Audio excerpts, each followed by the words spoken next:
10 देखा जाए। क्या कह रहा है आपके क्वेश्चन में, एक गोलाकार गुब्बारे का आयतन जिसमें हवा भरकर फुलाया जा रहा है स्थिर गति से बदल रहा है। जाहिर सी बात है, हवा डाल के फुलाएंगे तो उसका जो आयतन होगा बढ़ने लगेगा, यानी गुब्बारा बड़ा होने लगेगा। यदि आरंभ में इस गुब्बारे की त्रिज्या 3 इकाई है और 3 सेकंड बाद 6 इकाई हो जाती है, तो t समय बाद इस गुब्बारे की त्रिज्या ज्ञात कीजिए। तो मैं मान लेता हूं, माना गुब्बारे की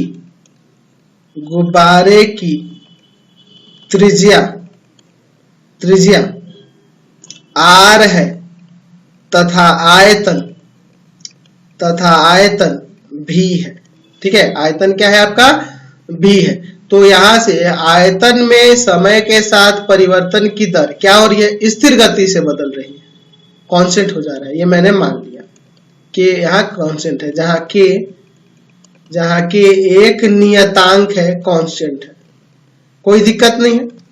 ये देखो, अब यहाँ पे उधर ले जाते हैं तो ये हो जाएगा dv बराबर में k dt। ठीक है, अब इसका इंटीग्रेशन कर देते हैं, इंटीग्रेटिंग बोथ साइड इंटीग्रेशन कर देते हैं। Integration of dv integration of k कौन सा है, बाहर निकाल दो, dt। तो इसका क्या हो जाएगा, v बराबर में k t प्लस c। अच्छा, जब गुब्बारे की त्रिज्या v है तो आयतन क्या हो जाएगा, v क्या हो जाएगा यहाँ पर, तो आ जाएगा 4/3 पाई r क्यूब बराबर में k t प्लस c। कह रहा क्वेश्चन में कि जब समय 0 रह रहा है ना प्रारंभ में, तो आपका त्रिज्या जो है ना, त्रिज्या वह 3 इकाई है। त्रिज्या क्या है, 3 इकाई है। तो चलिए अब यहां से पहले c का मान निकाल पाएंगे। चलिए, तो 4/3 पाई 3 का क्यूब बराबर में k इंटू में t का मान 0 और प्लस में c।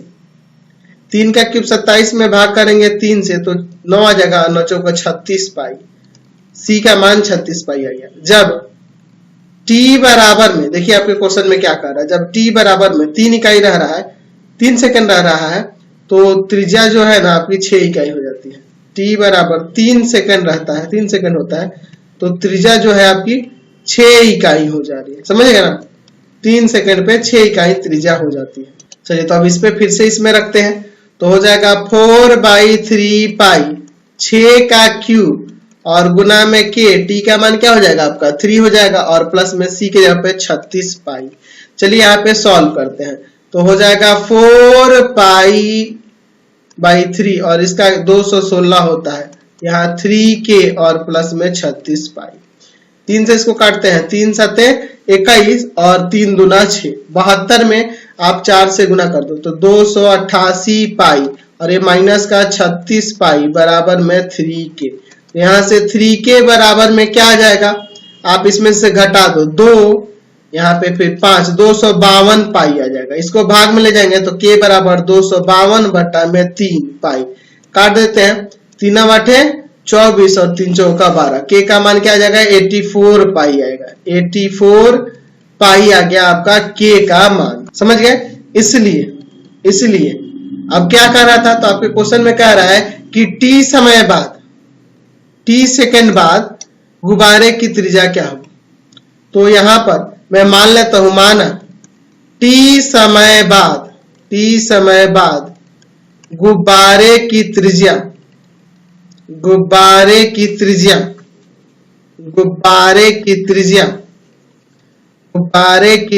कुछ मान लेते हैं, जैसे कैपिटल R है। ठीक है, तो क्या हो जाएगा, आपके पास जो ऊपर आया हुआ है वहां है 4/3 पाई r का क्यूब बराबर में आपका k t और प्लस में c, यही ना है।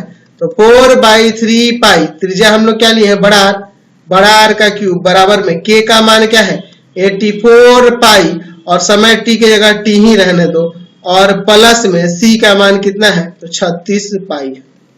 ठीक है, तो एक काम करता हूं, वहां से पाई कॉमन करता हूं, 4/3 पाई r क्यूब बराबर में पाई कॉमन करेंगे 84 t और प्लस में 36। समझ गए ना, पाई से पाई यहाँ पर हम लोग काट सकते हैं। अब देखो, एक काम करता हूं, मैंने एक और चीज की गलती कर दी, मैं चाह रहा था यहाँ से 4 भी कॉमन कर लेने के लिए। ठीक है, तो और अच्छा हो जाता, समझ गए ना, 4 कॉमन कर लेते तो और अच्छा था। 4 पाई कॉमन कर लेते हैं, 4 पाई। 4 कॉमन करेंगे तो यहाँ पे कितना बचेगा आपका, तो आपका बच जाएगा 4 दूना 8 और 4 एकम 4 21t और प्लस में 4 नामा 36। तो देखो 4 पाई से 4 पाई कट जाएगा, यहाँ सिर्फ 3 जाके उधर गुना कर देगा, तो r क्यूब बराबर में आ जाएगा 63t और प्लस में 27, ये क्यूब जाके उधर पावर में 1/3 हो जाएगा। तो हमारी जो त्रिज्या है वह 63t प्लस 27 का पावर 1/3 हो जाएगी। समझ गए, ये त्रिज्या इतना इकाई हो जाएगा। चलिए अगला